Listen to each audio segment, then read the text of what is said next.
Mohammad Ariful Hossain, Comilla Victoria সরকারি college, Bangla বিভাগ, masters 22-23 session. আমরা শিক্ষার্থীরা, সাধারণ শিক্ষার্থীরা এবং সাংগঠনিকভাবে যারা দায়িত্বশীল আছে প্রত্যেককে মিলে যখন 9 দফা দাবি উপস্থাপন করি, আমাদের সাধারণ শিক্ষার্থীদের সঙ্গে আমাদের প্রত্যেকটা সংগঠনের ছাত্র ভাইরা আমাদের সাথে একমত পোষণ করে। ওই প্রেক্ষিতে আমরা পরবর্তীতে প্রিন্সিপাল স্যার যখন আমাদের সাথে একমত হতে পারেন নাই, আমরা 1 দফা দাবি উত্তোলন করি এবং প্রিন্সিপাল স্যার আমাদেরকে 1 দফা দাবি স্বীকৃতি স্বরূপ ওই দিন চলে গিয়েছিল। কিন্তু তারপরেও কি জন্য উনি আবার ক্যাম্পাসে আসলেন সেটা আমরা বুঝতে পারি না। এরপর আমরা বিভিন্নভাবে বিভিন্ন কর্মসূচি দিচ্ছি এবং আমাদের দাবি আদায় হওয়া পর্যন্ত আমরা পরবর্তীতে আরো কর্মসূচি দিব।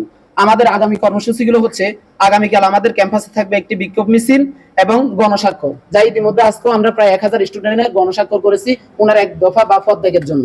এবং ক্যাম্পাসে অবস্থান করব, প্রয়োজনে ডিসি স্যারের সাথে আমরা এই গণস্বাক্ষর নিয়ে দেখা করব এবং মঙ্গলবারের মধ্যে যদি আমরা আমাদের কাঙ্ক্ষিত ফলাফল না পাই, প্রয়োজনে আমরা সচিবালয়ের সামনে আমরণ অনশন করব।